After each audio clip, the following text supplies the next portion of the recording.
Cricket ஃபேன்ஸுக்கு வணக்கம். CSK வந்துட்டு யாரை ரீடைன் பண்ண போறாங்க? இந்த ஒரு கேள்வி நிறைய பேர்கிட்ட இருந்துச்சு. சப்ஸ்கிரைபர்ஸும் கேட்டிருந்தாங்க. சிஎஸ்கே ரீடைன் பண்ணக்கூடிய 5 பிளேயர்ஸ் யாரு? அண்ட் எம்எஸ் தோனியை நார்மலா ரீடைன் பண்ணுவாங்களா, இல்ல அன்கேப்டு பிளேயர்ஸ் அந்த லிஸ்ட்ல போடுறதுக்கான சான்ஸ் இருக்கா? அது எல்லாமே தாண்டி ரொம்ப முக்கியமா ஆர்டிஎம் கார்டு யாருக்கு யூஸ் பண்ண போறாங்க அப்படிங்கிற கம்ப்ளீட் டீடைலா இந்த வீடியோல பார்த்து தெரிஞ்சுக்கலாம். அதுக்கு முன்னாடி ஃபர்ஸ்ட் டைம் சேனலுக்கு வரீங்கன்னா மறக்காம சப்ஸ்கிரைப் பண்ணி சப்போர்ட் பண்ணுங்க. அப்பதான் அப்டேட் எல்லாமே வந்து சேரும். சரி வாங்க வீடியோக்குள்ள போவோம். ஸோ இந்த ஒரு ஐபிஎல் மெகா ஆக்ஷன் ரொம்ப ரொம்ப முக்கியமான ஒரு மெகா ஆக்ஷனாக இருக்கும். நிறைய டீம் ரெக்வஸ்ட் பண்ணி கேட்கறது என்ன அப்படின்னா, எங்களுக்கு ஒரு 8 பிளேயர் வேணும், 9 பிளேயர் வேணும் அப்படிங்கிற மாதிரி பிசிசிஐ கிட்ட ரெக்வஸ்ட் அப்படிங்கிறது வச்சிருந்தாங்க. இவங்க கேட்கறது நியாயமானு கேட்டால் ஆக்சுவலாக நியாயம் தாங்க. நீங்கள் நல்லா யோசிச்சு பாருங்க, ஒவ்வொரு டீமுமே தரமான பிளேயர்ஸ் எடுத்து வச்சிருக்காங்க, நிறைய உருவாக்கி இருக்காங்க. டிராவிஸ் ஹெட் இவ்வளோ சூப்பராக ஆடுவார் அப்படிங்கிற விஷயம் யாருக்குமே தெரியாது. ஆனால் எஸ்ஆர்எச் எடுத்ததுக்கு அப்புறம் இவங்க யாருக்காவது கொடுக்க முடியுமா அப்படிங்கிற மாதிரி தான் இருக்கு. ஸோ அந்த மாதிரி ஒவ்வொரு டீமுமே ஒரு கோர் ரெடி பண்ணி வச்சிருக்கும் போது அது எல்லாமே ரிலீஸ் பண்றது அப்படிங்கிறது சாத்தியமில்லாத ஒரு விஷயம். இதை ரெக்வஸ்ட் பண்ணி தான் கேட்டிருந்தாங்க. அப்படியே பார்க்கும்போது இது ஒரு மெகா ஆக்ஷன். மெகா ஆக்ஷனுக்கு இவ்வளோ பிளேயரை ரீடைன் பண்ணிட்டு அப்புறம் எதுக்கு போகிறீங்க? அதுக்கு நம்ம மினி ஆக்ஷனே வச்சுக்கலாமே. ஸோ அதனால 8 பிளேயர்லாம் கொடுக்க முடியாதுன்னு சொல்லிட்டாங்க. சரிப்பா, உங்களுக்கு வேணாம், எனக்கும் வேணாம், 5 பிளேயர்ஸ் வச்சுக்கலாம். மினிமம் எப்பவுமே 4 பிளேயர்ஸ் வந்துட்டு ரீடைன் கொடுப்பாங்க மினி ஆக்ஷனுக்கு. இது மெகா ஆக்ஷன் அப்படிங்கிறதுனால ஒரு பிளேயர் மட்டும் நாங்கள் எக்ஸ்ட்ரா தரோம். 5 ரிட்டன்ஷன், அது போக உங்களுக்கு போனஸா ஒரு 6 டீமும் தரேன், போதுமா அப்படிங்கிற மாதிரி கேட்டுட்டாங்க. ஸோ பிரான்சைஸ் வந்துட்டு ஃபைனலாக ஒத்துக்கிட்டாங்க. 6 பிளேயர் அப்படிங்கிறது ஓகே அப்படிங்கிற மாதிரி ஒத்துட்டாங்க. உண்மையாலுமே இதுவும் ஒரு சூப்பரான ஒரு டீல். ஸோ ஃபைனலாக பேசி முடிச்சிருக்காங்க. ஸோ கிட்டத்தட்ட 10 ஐபிஎல் டீம்ல 7 பிரான்சைஸ் மட்டும் நல்லா ப்ரெஸ் பண்ணி இவ்வளோ தூரம் கொண்டு வந்து கொடுத்துருக்காங்க அப்படிங்கிறது ரொம்ப முக்கியமான விஷயம். அதுல ஃபேமஸான டீமான Mumbai Indians, CSK, RCB, KKR, SRH அடங்கும்ங்கிறதுலயும் மாற்றம் கிடையாது. ஒரு நல்ல டீலா தான் முடிச்சிருக்காங்கிறதுலயும் எந்த விதமான மாற்றமும் கிடையாது. இதுக்கு வரக்கு மெயின் ரீசன் என்ன அப்படின்னா, ஆல்ரெடி சொன்ன மாதிரி கோரை இழந்துடக்கூடாது. அந்த வகையில கோர் நல்லா வச்சிருக்கிற ஒரு டீம் அப்படின்னு சொன்னோம்னா சென்னை சூப்பர் கிங்ஸ். உண்மையாலுமே நல்லா இருந்தது. பட் இருந்தாலும் டெவான் கான்வே மாதிரியான ஒரு பிளேயர் இல்லாதனால அவங்களுக்கு ஓப்பனிங் பார்ட்னர்ஷிப் சரியா அமையல. ஒன் டவுன் பொசிஷன்ல ரச்சின் ரவீந்திரா நல்லா ஆடுவாருங்க. ஆனா ஓப்பனிங்ல ஃபர்ஸ்ட் எடுத்த உடனே ஒரு சில மேட்சஸ் நல்லா ஆடினாங்க. பட் இருந்தாலும் காம்பினேஷன் மாத்திக்கிட்டே இருந்தாங்க. ஸோ ருத்ராஜ் கெய்க்வாட் ஒன் டவுன்ல வந்தாரு, ரஹானே வந்துட்டு மேல போனாரு. இந்த மாதிரி ஏகப்பட்ட கன்ஃபியூஷன் இருந்துட்டே இருந்துச்சு. ஸோ பல மேட்ச் இதனாலேயே தோத்தாங்கன்னு சொல்லணும். எல்எஸ்ஜி கூட நல்ல ஒரு டார்கெட், ஒரு 200க்கு மேல போட்டிருப்பாங்க. ஈஸியா ஜெயிக்க வேண்டிய மேட்சில் வந்துட்டு தோப்பாங்க. இந்த மாதிரி 3 மேட்ச் ஈஸி மேட்சை வந்துட்டு விட்டுருப்பாங்க. பஞ்சாப் கூட ஆகட்டும், எல்எஸ்ஜி கூட ஆகட்டும். இதெல்லாம் ஜெயிச்சிருந்தா அவங்க ஆர்சிபி கூட நாக் அவுட்டே ஆயிருக்கு தேவையில்லை. ஸோ ஈஸியா வந்துட்டு உள்ள போயிருக்கிறதுக்கான சான்ஸ், ஒரு செகண்ட் பொசிஷன் கூட போயிருக்கலாம். இது எல்லாத்துக்குமே அந்த ஓப்பனிங் பிரச்சனை அப்படிங்கிறது இருந்துச்சு. ஆனா இதுக்கு முன்னாடி சீசன் எடுத்து பாத்தீங்க அப்படின்னா, consistent Conway and Ruturaj Gaikwad 2 பேருடைய பெர்ஃபார்மன்ஸ் நல்லா பீக் லெவல்ல இருந்துச்சு. ஸோ அதுதான் ஃபைனல் வரைக்கும் போச்சு.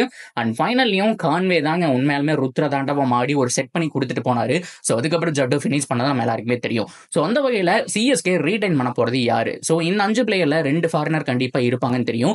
2 ஃபாரினர் என்னதான் ரச்சின் ரவீந்திரா, அது போக வந்துட்டு டேரியல் மிச்சல் இவங்க எல்லாமே இருந்தாலுமே நம்பர் 1 ஃபாரின் பிளேயர்ல ரீடைன் பண்ண போறது மதீசா பத்ரானா. ஸோ அவரை தவிர வேற யாருமே கிடையாதுங்க. நெக்ஸ்ட் 10 இயர் பிளான்ல கண்டிப்பா இருக்க போறாரு அப்படிங்கிறதுனால அடுத்து வந்துட்டு மிகப்பெரிய future. Next Bravo, so next Malinga என்ன வேணாலும் சொல்லிக்கலாம். ஸோ அவரை தான் வந்துட்டு ஃபர்ஸ்ட் ரீடைன் பண்ண போறாங்க. ஸோ அது போக ஒரு நல்ல பேட்ஸ்மேனான டெவான் கான்வே, நிறைய பேர் இருக்காங்க. ஒரு மிச்சல் சாண்டனர் இருக்காரு. ஸோ அது போக வந்து நான் சொன்ன மாதிரி ரச்சின் ரவீந்திரா இருக்காரு. ஆனால் இதெல்லாமே தாண்டி கன்சிஸ்டன்டா ஓப்பனிங்ல ஆடக்கூடிய ஆள், ஃபேப் டு பிளஸியோட இடத்தை ரிப்ளேஸ் பண்ணக்கூடிய ஒரு ஆள், ஒரு நல்ல லெஃப்ட் ஹேண்டர், நல்ல கன்சிஸ்டன்சி. அதை தாண்டி தோனிக்கு ஏதாவது நீ ப்ராப்ளம் இருந்தா கூட அந்த இடத்துல விக்கெட் கீப்பிங் பண்ணணும் அப்படிங்கிறதுனால ஸோ அவங்க ரீடைன் பண்ணக்கூடிய செகண்ட் பிளேயர் டெவான் கான்வே. இவங்க 2 பேர் தான் ஃபாரின் பிளேயர்ஸ். அந்த 2 பேர் வருவாங்கிறதுல மாற்றமே கிடையாது. அண்ட் 3-4 இந்தியன் பிளேயர்ஸ் யாரு அப்படின்னா, ருத்ராஜ் கெய்க்வாட் ஆப்வியஸா கேப்டன், அவரை விட முடியுமா? அவரை ரீடைன் பண்ணிடுவாங்க. அண்ட் ரவீந்திர சிங் ஜடேஜா. ஸோ அவரு நெக்ஸ்ட் ஒரு 5 இயர்ஸ் கூட இந்த டீம்ல சர்வே பண்றதுக்கான சான்ஸ் இருக்கு. ஸோ ஜட்டுவையும் பார்த்தோம் அப்படின்னா ரீடைன் பண்ணிடுவாங்க. ஸோ ஆல்ரவுண்டரா பேட்டிங் அவர் இம்ப்ரூவ் பண்ணணும் தான். ஆனா இப்போ இப்போதைக்கு பவுலிங் கொஞ்சம் நீட்டா போட்டிருக்காரு, ஸ்டெம்ப் டு ஸ்டெம்ப் போடுறாரு. அண்ட் சேப்பாக்ல ஒரு சூப்பரா ஒரு 7 மேட்ச்ல 5 மேட்ச் வின் பண்ண இருக்கக்கூடிய சான்ஸ் இருக்கு அப்படிங்கிறதுனால ஜட்டுவையும் ரீடைன் பண்ணிடுவாங்க. ஸோ இது போக இன்னும் ஒரு பிளேஸ் இருக்கு. அந்த ஒரு பிளேஸ்ல யாரை ரீடைன் பண்ணுவாங்க அப்படின்னா எம்எஸ் தோனி. அதுல மாற்றமே கிடையாது. ஸோ தோனி அவர்கள் ரீசன்ட் இன்டர்வியூல சொல்லியிருந்தாரு, ஸோ நீங்க டீமுக்குள்ள வருவீங்களா, சென்னை சூப்பர் கிங்ஸ்க்கு 1 மோர் சீசன் ஆடுவீங்களான்னு கேட்டா, அது இன்னும் ரீடைன் லிஸ்ட்டை பொறுத்த வரைக்கும் எதுவுமே வரல. ரீடைன் லிஸ்ட்டை பொறுத்த வரைக்கும் அதிக பிளேயர் வந்திருந்தா, ஸோ கண்டிப்பா வந்துட்டு 5 மோர் வந்திருந்தா ஸோ நான் வந்துட்டு உள்ள வரக்கான சான்ஸ் இருக்கு. அது போக ஃபிட்னஸ் எல்லாம் பார்க்கணும்னு சொல்லியிருந்தாரு. ஸோ ரீடைன் லிஸ்ட்ல 5 பேர் சொல்லிட்டாங்களா, இதுக்கு மேல என்ன வேணும்? அது போக அன்கேப்டு பிளேயர்ஸுக்கு தனியா இடம் கொடுக்க போறாங்களா, இல்ல இந்த 5 பிளேயர்ல ஒரு இடமாங்கிறது தெரியல. ஸோ தனியா தான் ஒரு இடம் கொடுக்குறாங்க. ஐ மீன் நான் சொல்றது என்ன அப்படின்னா, 5 ரீடைன் போக அன்கேப்டு பிளேயருக்கும் ஒரு இடம், அது போக ஒரு ஆர்டிஎம் கொடுக்கறதுக்கான சான்ஸ் இருக்குங்கிற மாதிரி போயிட்டு இருக்கு. இது இன்னும் ரூமர் தான், 100% வந்துட்டு இன்னும் வெளியில வரல. ஆனா வெளியில வந்தா அந்த லிஸ்ட்ல தோனியை போறதுக்கான சான்ஸ் இருக்கு. ப்ரோ என்ன ப்ரோ சொல்றீங்க? மகேந்திர சிங் தோனி அவரை பொறுத்த வரைக்கும் தலையா உள்ள வந்தாரு, இந்தியன் டீமே மாத்தினாரு.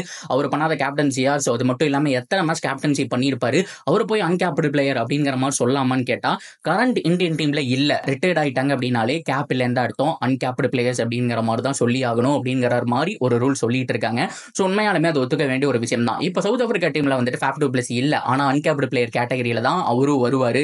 ஸோ அது மட்டும் இல்லாம ஒவ்வொரு ஃபாரின் பிளேயர்ஸ் யாரெல்லாம் ரிட்டையர்ட் ஆயிருக்காங்களோ அவங்களும் அன்கேப்டு கேட்டகரியில தான் வருவாங்க.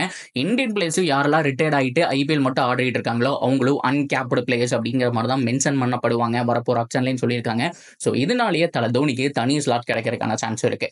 ஸோ இது போக சிவம் தூபே மாதிரியான பிளேயர் இருக்காரு, இன்னும் எக்கச்சக்க பிளேயர், ஒரு துஷார் தேஷ்பாண்டே இருக்காங்க, தீபக் சகர் இருக்காரு, ஸோ முஸ்டபிஷுர் ரஹ்மான் இருக்காரு. அவங்களோட ஸ்குவாடே மிகப்பெரிய ஸ்குவாட். பட் இருந்தாலும் இவங்க எல்லாரையுமே ஆக்ஷன்ல தான் எடுத்தாகணும்.